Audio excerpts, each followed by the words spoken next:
తెలంగాణ ముఖ్యమంత్రి రేవంత్ రెడ్డి జపాన్ పర్యటన ముగిసింది. ఇవాళ హైదరాబాద్కు రానున్నారు సీఎం.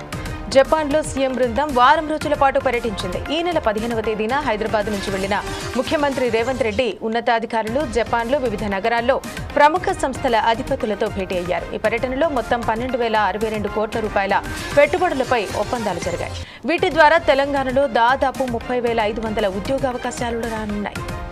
ఇక ఫ్యూచర్ సిటీలో 600 ఎకరాల్లో సుమారు 1000 కోట్ల రూపాయల ప్రారంభ పెట్టుబడితో ఇండస్ట్రియల్ పార్కును ఏర్పాటు చేయనున్నారు.